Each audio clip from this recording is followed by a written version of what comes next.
அறிவை தேடி ஓடுங்கள். நாளைய வரலாறு உங்கள் நிழலை தேடி ஓடி வரும் என்று போதித்த அறிவாசான் நாம் இழந்துவிட்ட உரிமைகளை பிச்சை கேட்டு பெற முடியாது, போராடித்தான் பெற்றாக வேண்டும். கோயில்களில் எப்போதும் ஆடுகளைத்தான் பலியிடுகிறார்களே ஒழிய சிங்கங்களை அல்ல என்று தன்னுடைய புரட்சி மொழிகளால் தாழ்ந்து வீழ்ந்து கிடக்கிற மானுட சமூகத்தை தட்டி எழுப்பிய புரட்சியாளர்.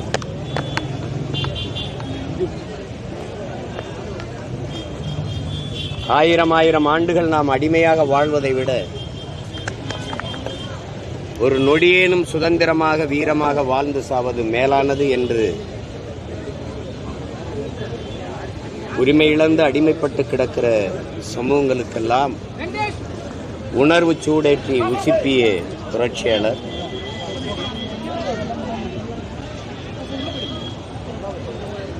சாதிய ஏற்றத்தாழ்வுகளை வைத்துக்கொண்டு சமூக மேம்பாடு சமூக முன்னேற்றம் என்று பேசுவதெல்லாம் சாக்கடை குழியின் மேலே போடுகிற சந்தன பந்தலுக்கு சமமானது, மலக்குழியின் மேலே போடுகிற மல்லிகை பந்தலுக்கு சமமானது என்று இந்த சாதிய இழிவை துடைத்தெறிய நாம் போராடாமல் இருப்பதை விட செத்து ஒழிவதே மேலானது என்று கற்பித்து சாதிய இழிவை தீண்டாமை கொடுமையை ஒழித்து சமநிலை சமூகம் உருவாக்க பாடுபட்ட சமத்துவ நாயகன், இந்திய ஒன்றியத்தினுடைய அரசியல் சாசனத்தை வகுத்து கொடுத்த சட்ட மேதை அண்ணல் அம்பேத்கர், புரட்சியாளர் அண்ணல் அம்பேத்கர். மக்களுக்காக போராடுகிறவன் தலைவன்,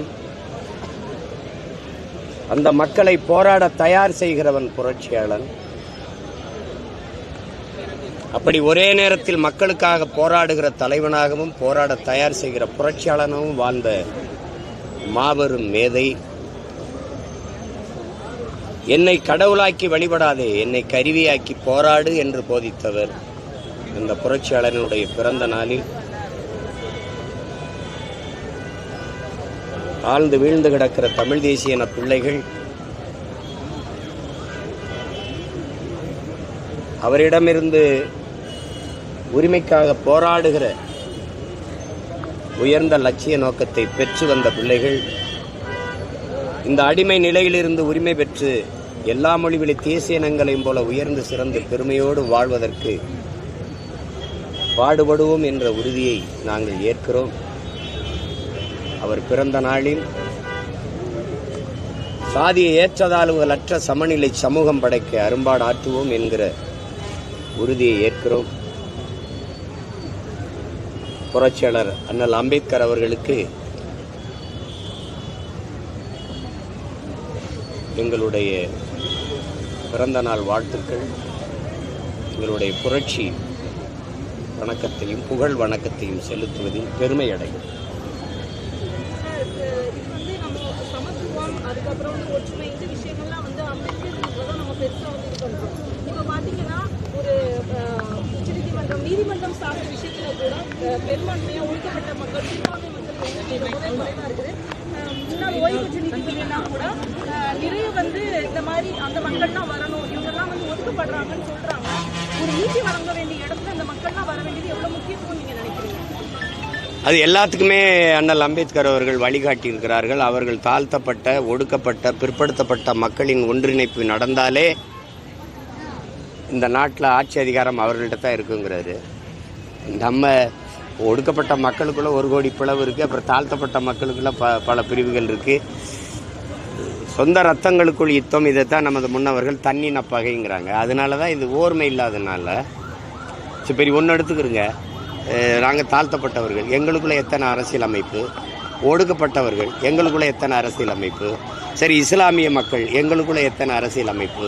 ஒவ்வொரு நோக்கம் கொண்டு ஓர்மையாக ஒரு இடத்துல கூட முடியலைன்னா அந்த மக்களுக்கு அரசியலும் இல்லை, அதிகாரமும் இல்லை. இது அடிப்படை.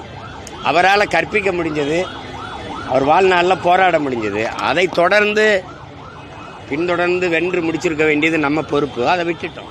இப்போ அதை உணர்ந்ததுனால தான் நாங்கள் யார் கூட சேராமல் தனித்து நின்று போராடி முன்னேறி போகிறது காரணம் வேறு. தொடர்ந்து அரசியல் களம் சூடுபிடிச்சிட்டு வந்து தேர்தல் நெருங்கக்கூடிய அதிமுக பாஜக கூட்டணி, நாம் தமிழர்களுடைய நிலைப்பாடை நீங்கள் தொடர்ந்து சொல்லிட்டே இருக்கீங்க. ஆனாலும் நாம் தமிழர் வந்து பாஜக கூட்டணிக்கு போகும் அப்படிங்கிற மாதிரி ஒரு பேச்சை சொல்லிட்டே இருக்காங்க. அது நீங்கள் ஏன் பிடிச்சி தள்ளுறீங்க? எனக்கு யாரும் வழிகாட்டவோ அறிவுறுத்தவோ எனக்கு அவசியம் இல்லை. எனக்கு சொந்தமாக மூளை இருக்குது, சிந்திக்கிற ஆற்றல் இருக்குது. நான் என்ன நினைக்கிறேனோ அதான் செய்வேன். திரும்ப அந்த கேள்வியை நீங்கள் எழுப்புறத நான் வெறுக்கிறேன், இல்லை இருக்கிறேன். எத்தனை ஆயிரம் முறை இதே கேள்வியை என்னை பார்த்து எழுப்புவீங்க. அது நல்லா இல்லை, அதை விட்டுருங்க. நான் சொல்லுவேன், என்ன செய்கிறேன்னு கேளுங்க, நான் சொல்லுவேன். நான் தனித்து தான் போட்டிடுவேன். அதை திரும்ப சொல்லிக்கிட்டு இருக்கிறது அது ஒரு அளவுக்கு தானே அதையே சொல்ல முடியும். விட்டு வேற கேள்வி கேளுங்க. சாதி சார்ந்த விஷயங்கள் நம்ம ஏற்றத்தரவு பார்க்காட்டாலும் பல தலைவர் மத்தியில் குடிப்பெருமை குலப்பெருமை சார்ந்த விஷயங்கள் இன்டைரக்டா சாதியை புகுத்துற மாதிரி இருக்கு. விஷயங்கள்லாம் எந்த அளவுக்கு தவிர்க்கப்படணும்னு நினைக்கிறீங்க? அதுதான் அது ஒரு மனநோய். அது ஒவ்வொரு மனிதனுடைய சிந்தனையில் படிந்திருக்கிற அழுக்கு.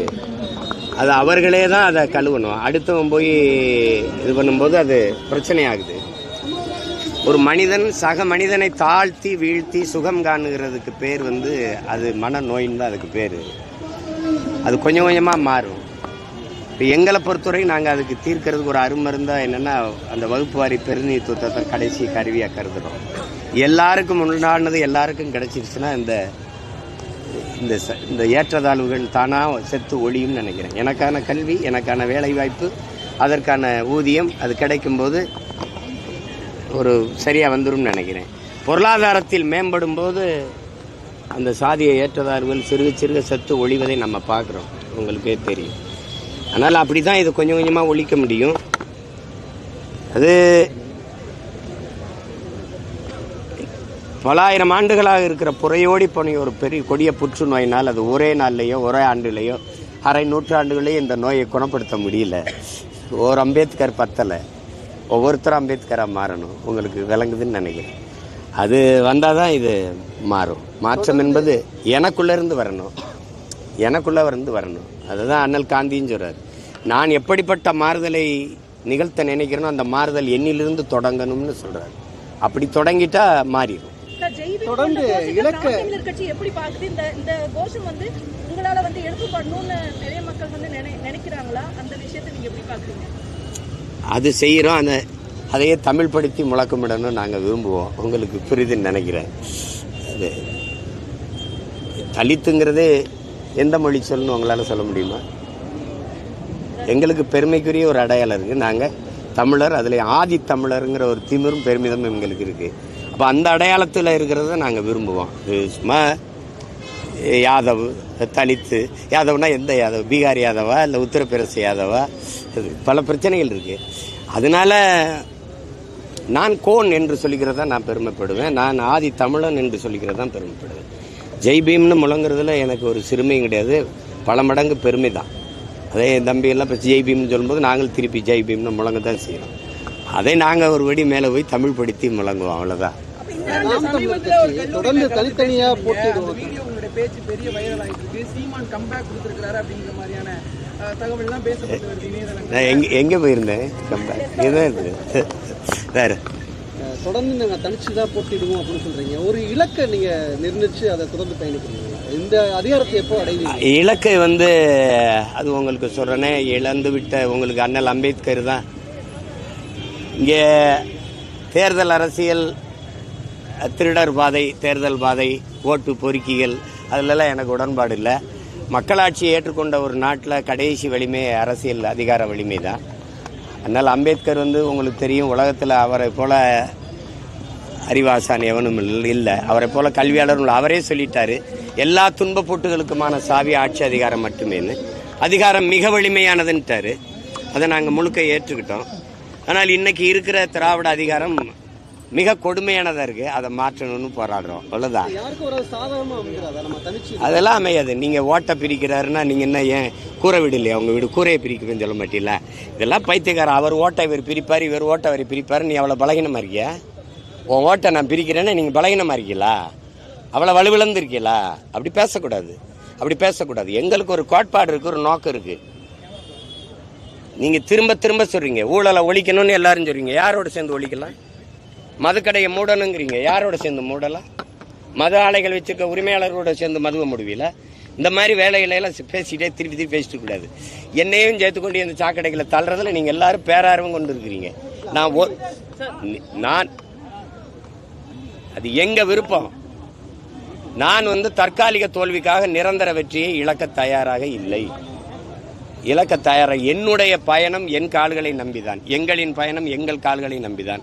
அடுத்தவருடைய கால்களையோ தோள்களை நம்பி எங்கள் லட்சிய பயணம் இல்லை. ஏன்னா அடுத்தவர் கால்களை நம்பி நான் பயணித்தால் அது அவர் நினைக்கிற இடத்துக்கு போக ஒழிய என் கனவை சுமந்து போகாது. அதனால அதை விட்டுருங்க, வேற ஏதாவது கேளுங்க. தமிழ்நாட்டுக்கு இந்த அமித்ஷா தமிழ்நாட்டில் 39,000 கோடி நடந்திருக்குன்னு சொல்லியிருந்தாரு. எதிர்த்து முதலமைச்சர் தமிழ்நாட்டுக்கு எங்க மாநிலத்திலேயே 39,000 கோடி நடந்திருக்குன்னு சொல்லியிருக்காங்க. கண்டனம்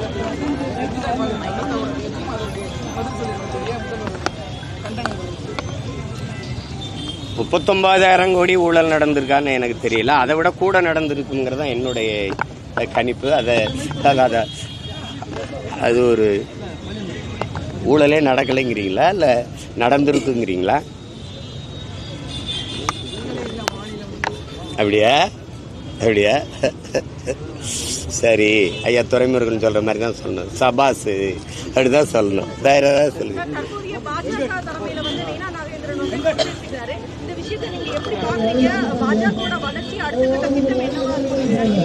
இல்லை ஒரு கட்சி, அவங்க ஒரு கட்சி, நாட்டை ஆண்டு கொண்டிருக்கிற கட்சி, பல மாநிலங்களில் அதிகாரத்தை செலுத்துகிற கட்சி. அவங்க கட்சிக்கு எது நல்லது எது சரி என்பதை அவங்க தான் முடிவெடுப்பாங்க. அதில் போய் கருத்து சொல்ல முடியாது. அவங்க புதிய தலைவராக ஏற்றிருக்கிறவருக்கு நம்ம வாழ்த்து சொல்லணும், அவ்வளோதான். வாழ்த்துக்கள் சொல்லிட்டேன், அவ்வளோதான். அது அவங்க கட்சி கருத்து, நம்ம நிலைப்பாடு. அதில் போய் நம்ம தலையிட முடியாது.